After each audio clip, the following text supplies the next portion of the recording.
Student, मैं Anish Kumar chemical point से और आप देख रहे हैं क्लास 12th बायोलॉजी में first chapter sexual reproduction in flowering plant, जिसमें कि हम लोग बात कर रहे थे मेल रिप्रोडक्टिव ऑर्गन्स की, यानी कि फ्लावर के मेल रिप्रोडक्टिव ऑर्गन के बारे में हम लोग बात कर रहे थे।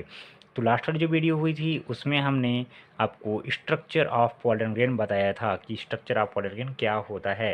तो स्ट्रक्चर ऑफ पॉलन ग्रेन में हमने बताया कि इसका शेप किस प्रकार से होगा, किसी भी आकृति का होगा, लेकिन टिपिकल कैसा होगा, गोलाकार होगा। पॉलन ग्रेन प्राय कैसे होते हैं, गोलाकार होते हैं। देखिए, ये जो पोलन ग्रेन है वो दो लेयर से मिलकर बना होता है, एक्साइन और इंटाइन का। एक्साइन क्या होती है, हार्ड होती है, स्पोरोपोलन की मिलकर बनी होती है, यानी कि जो एक्साइन होती है वो बहुत ही हार्ड होती है और मिलकर बनी होती है स्पोरोपोलेनिन नामक सब्सटेंस से। और इसके अंदर की जो लेयर होती है इंटाइन, वो पतली होती है और सेलुलोज से मिलकर बनी होती है। अगर प्लांट की पोलन ग्रेन के डेवलपमेंट के बारे में बात करें तो उसमें इसके अंदर जो न्यूक्लियस होता है वो डिवीजन करके ट्यूब न्यूक्लियस बनाता है और जनरेटिव न्यूक्लियस बनाता है, जो कि आगे चल के फर्टिलाइजेशन में भाग लेता है। तो हम लोग थोड़ा सा यहाँ पर बात करते हैं कि पोलन ग्रेन्स क्या हैं, नोट्स देखते हैं। तो नोट्स में हमने देखिए, यहाँ पे नोट्स में हमने आपको बताया कि नोट्स में ये पोलन ग्रेन्स मेल गैमेटोफाइट को रिप्रेजेंट करता है। पोलन ग्रेन मेल गैमेटोफाइट को रिप्रेजेंट करता है, यानी कि पोलन ग्रेन मेल गैमेटोफाइट को प्रदर्शित करता है। पोलन ग्रेन प्रायः गोलाकार या स्फेरिकल शेप में होते हैं। हमने आपको बताया कि जो पोलन ग्रेन होते हैं वो प्रायः गोलाकार या स्फेरिकल शेप के होते हैं, स्फेरिकल शेप के होते हैं। अगर हम पोलन ग्रेन की बारे में बात करें तो पोलन ग्रेन एक्चुअल में पोलन ग्रेन द्विस्तरीय होता है। अब जैसे कि अभी हमने बताया पीछे आपको कि एक्साइन और इंटाइन दो परतों से मिलकर बना होता है। एक्साइन बाहरी लेयर होती है, आउटर मेम्ब्रेन और लेयर किसकी, पोलन ग्रेन की जो बाहरी परत होती है उसे हम लोग एक्साइन कहते हैं। इसके अंदर की जो लेयर होती है उसे इंटाइन कहते हैं। ये इनर लेयर होती है और ये पतली होती है। अगर एक्साइन के बारे में बात करें डिटेल में तो ये देखिए, यह वाय स्तर होता है तथा हार्ड लेयर होती है, यानी कि ये वाय स्तर होता है, सबसे बाहरी भाग होता है और ये बहुत ही हार्ड होता है। ये स्पोरोपोलेनिन की बनी होती है। किसकी बनी होती है, ये बार बार आपको ये क्वेश्चन आएगा कि exine is made up of sporopollenin. तो आप लोग ध्यान रखिएगा कि जो ये एक्साइन वाला पार्ट है, यानी कि जो अगर हम पोलन ग्रेन के बारे में बात करें तो पोलन ग्रेन देखिए यहाँ पर, अगर ये एक्साइन है और ये इंटाइन है तो एक्साइन वाला पार्ट बहुत ही हार्ड होगा और इंटाइन वाला पार्ट बहुत ही पतला होगा। एक्साइन वाला पार्ट मिलकर बना होगा स्पोरोपोलेनिन से और इंटाइन वाला पार्ट मिलकर बना होगा सेलुलोज और पेक्टिन से। तो आगे हम देखेंगे इंटाइन के बारे में। यहाँ पर आगे देखते हैं कि यह वाय स्तर होता है और यह हार्ड होती है, ये स्पोरोपोलेनिन की बनी होती है। यह उच्च ताप, अम्लीय, क्षारीय, माध्यम तथा एंजाइम के प्रति प्रतिरोधी होते हैं। बहुत ही इम्पोर्टेंट है कि एक्साइन जो इसकी होती है बहुत ही हार्ड होती है, इसके ऊपर हाई टेम्परेचर और एसिडिटी और बेसिसिटी तथा एंजाइम्स का कोई असर नहीं होता है, यानी कि ये रेजिस्टेंस होते हैं। स्पोरोपोलेनिन अति कठोर होता है, हमने बताया आपको कि ये बहुत ही हार्ड होता है। अगर हम इंटाइन के बारे में बात करें तो इंटाइन यह एक आंतरिक परत होती है, जैसे कि हमने बताया कि जो इनर लेयर है वो किसकी मिलकर बनी हुई होती है, सेलुलोज से और पेक्टिन से। किससे मिलकर बनी होगी, पेक्टिन। ये पेक्टिन और सेलुलोज से मिलकर बनी होती है। अगर हम बात करें एक्साइन में स्थान स्थान पर कई या एक जनन छिद्र होता है, बहुत इंपॉर्टेंट है। अगर हम पोलन ग्रेन की बात करें तो ये देखिए, ये इसकी इंटाइन है और ये यहाँ पर देखिए ये एक्साइन है। एक्साइन हम यहाँ पर इसलिए इस तरह से बना रहे हैं ताकि ये बहुत ही हार्ड और मोटी लगे आपको, और एक्चुअल में भी ये हार्ड होती है। एक्चुअल में इस तरह से नहीं होती, लेयर की तरफ होती है। हम यहाँ अपने आपको इस तरह से बताया था कि यहाँ पर हमको जर्म पोर मिल जाए। तो बोल रहा है कि एक साइन में स्थान स्थान पर कई एक जनन छिद्र होते हैं, या कई हो सकते हैं या एक जनन छिद्र होता है। जनन छिद्र किसे कहेंगे? अब देखिए, ये जो एक साइन है वो यहाँ पर आकर पतली हो जाती है और फिर ये मोटी हो जाती है। ये जहाँ पर एकदम पतली है उसी को हम लोग बोलते हैं जर्मपोर, जर्मपोर या जनन छिद्र। जर्मपोर बोलेंगे या जनन छिद्र, यानी कि आप बोलोगे कि जो पोलन ग्रेन होते हैं उसमें जिस स्थान पर एक साइन एकदम पतली होती है उस स्थान को हम लोग जर्मपोर कहते हैं।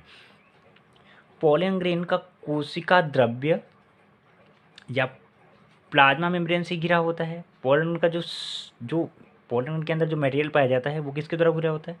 वो प्लाज्मा मेम्ब्रेन के द्वारा घिरा होता है। इसके अंदर जो जो जो भी मटेरियल भरा होगा वो किसके द्वारा घिरा होगा? प्लाज्मा मेम्ब्रेन के द्वारा घिरा होता है। पूर्ण विकसित अवस्था में पोलन ग्रेन में 2 कोशिकाएं होती हैं।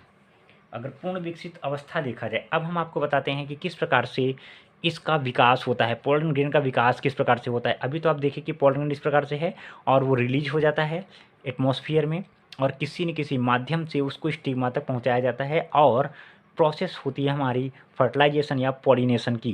तो यहाँ पर हम ये देखेंगे कि पोलन ग्रेन का विकास किस प्रकार से होता है, यानी कि development of pollen grain. It is most important for you that what is development of pollen grain.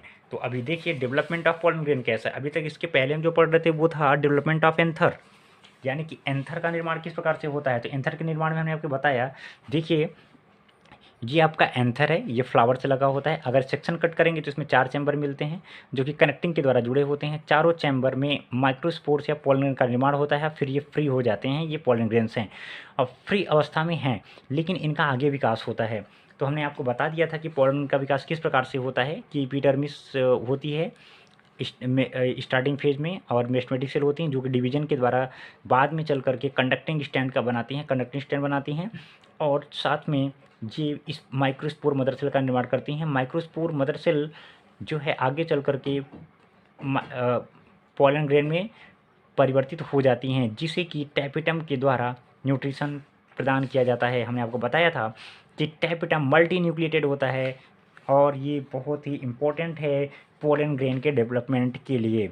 अब देखिए यहाँ पर ये फ्री हो जाते हैं इस प्रकार से। फ्री होने के बाद इनमें डेवलपमेंट होता है। अब जब ये जो यहाँ पर स्पोर्स फ्री हो रहे हैं, जब ये स्टिग्मा तक पहुँचेंगे तो उनका विकास किस प्रकार से होगा? उनका विकास देखिए कुछ इस प्रकार से होगा। ये देखिए, ये है एक पोलन ग्रेन, इसे हम क्या बोलेंगे? पोलन ग्रेन बोलेंगे या माइक्रोस्पोर बोलेंगे। तो पोलन ग्रेन में आप देख रहे हैं कि ये देखिए ये एक साइन वाला पार्ट है इसका और ये एंटाइन वाला पार्ट है। एक साइन और एंटाइन, बीच में न्यूक्लियस है और ये साइटोप्लाज्म भरा हुआ है। अब देखिए ये एंटाइन है और ये एक साइन है, कुछ इस प्रकार से ये होते हैं।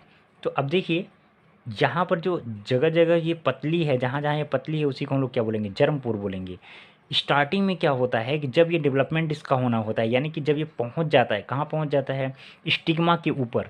स्टिग्मा का मतलब ये जो फीमेल पार्ट है इसे किसी विधि द्वारा अगर पहुंचाया जाता है, कहाँ तक पहुंचाया जाता है? स्टिग्मा तक। जब ये आप यहाँ पर आ जाएगा तो उसके बाद इसका डेवलपमेंट होगा। किस प्रकार डेवलपमेंट होगा? कि इसका जो न्यूक्लियस है वो डिजॉल्व होना स्टार्ट होगा और ये डिवाइड हो करके जितने भी इसके क्रोमोसोम होंगे वो 2 पार्ट में डिवाइड हो जाएंगे और 2 प्रकार की सेल बनाएंगे और 2 प्रकार के न्यूक्लियस बनाएंगे। सबसे पहला जो न्यूक्लियस है उसे बोलेंगे ट्यूब न्यूक्लियस और सेकंड को बोलेंगे जनरेटिव न्यूक्लियस। तो आपको समझ में आ रहा होगा कि जो पोलन ग्रेन का एक केंद्रक है वो डिवाइड हो करके 2 न्यूक्लियस बना लेता है। एक को ट्यूब न्यूक्लियस बोलते हैं, दूसरे को जनरेटिव न्यूक्लियस बोलते हैं। अब यहाँ पर देखेंगे कि जो ट्यूब न्यूक्लियस है वो जस का तस रहता है, जैसे का तैसा वो साइटोप्लाज्म में पड़ा रहता है, लेकिन जनरेटिव न्यूक्लियस वो अटैच हो जाता है किससे? वॉल से। जो ये इंटाइन है वो इंटाइन से अटैच हो जाता है। इंटाइन से अटैच होने के बाद ये एक्चुअल में एक सेल में कन्वर्ट हो जाता है। तो यहाँ पर देखिए ये एक न्यूक्लियस की तरह था, ये न्यूक्लियस ये एक मेम्ब्रेन के द्वारा बाउंड हो गया, यानी कि एक ये सेल बन गई, एक सेल बन गई जिसे हम क्या बोलेंगे? Generative cell. ये सेल बनने के बाद ये सेपरेट हो जाती है। अब इस सेल में डिवीजन होता है और 2 नए केंद्रक बन जाते हैं। अब देख रहे हैं कि ट्यूब न्यूक्लियस जस का तस है, जैसे स्टार्टिंग में था ट्यूब न्यूक्लियस 10 का 10 है, लेकिन परिवर्तन किस में हो रहा है, जनरेटिव न्यूक्लियस में। जनरेटिव न्यूक्लियस किस प्रकार से बना है कि जो जनरेटिव न्यूक्लियस था उसमें ये वॉल से अटैच होकर के एक सेल का निर्माण करता है।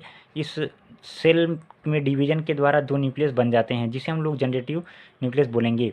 अब देखिए आगे नेक्स्ट क्या होगा कि इससे ये जर्म पोर से ये पोलन ट्यूब निकलेगी और ये दोनों न्यूक्लियस डिवाइड होकर के इस ट्यूब में एंटर कर जाएंगे। तो जहाँ पे ये जर्मपोर होता है वहीं से पोलन ट्यूब का डेवलपमेंट होता है। तो आप देख सकते हैं कि जब ये यहाँ पे जो जनरेटिव सेल है वो डिवाइड होकर दो सेल बनाती है, तो इसे हम लोग मेल गैमेट्स कहते हैं। तो दो मेल गैमेट का निर्माण हो गया और एक ट्यूब न्यूक्लियस का निर्माण हो गया, जो कि इसी पोलन ट्यूब के द्वारा आगे ट्रैवल करते हैं। ठीक है, तो आप समझ गए होंगे कि किस प्रकार से पोलन ग्रेन का डेवलपमेंट होता है, जिसमें कि दो मेल गैमेट और एक ट्यूब न्यूक्लियस होता है, जो आगे चल करके ट्रिपल फ्यूजन के काम में आते हैं। तो आपको समझ में आ गया होगा कि एक्चुअल में पोलन ग्रेन का विकास किस प्रकार से होता है। तो इसके आगे का जो पार्ट है फीमेल रिप्रोडक्टिव पार्ट, उसे हम लोग नेक्स्ट वीडियो में देखेंगे। इस वीडियो में हम लोग ने ये जाना कि किस प्रकार से फ्लावरिंग प्लांट में एंथर के अंदर बने हुए पोलन ग्रेन का विकास होता है और मेल गैमेट्स का फॉर्मेशन होता है, जो कि आगे चल के पोलिनेशन में भाग लेंगे या फर्टिलाइजेशन में भाग लेंगे। पोलिनेशन में नहीं, फर्टिलाइजेशन में भाग लेंगे। तो इसके आगे का जो भी पोर्शन है फीमेल टू पार्ट, उसे हम लोग नेक्स्ट वीडियो में देखेंगे। तब तक के लिए थैंक यू।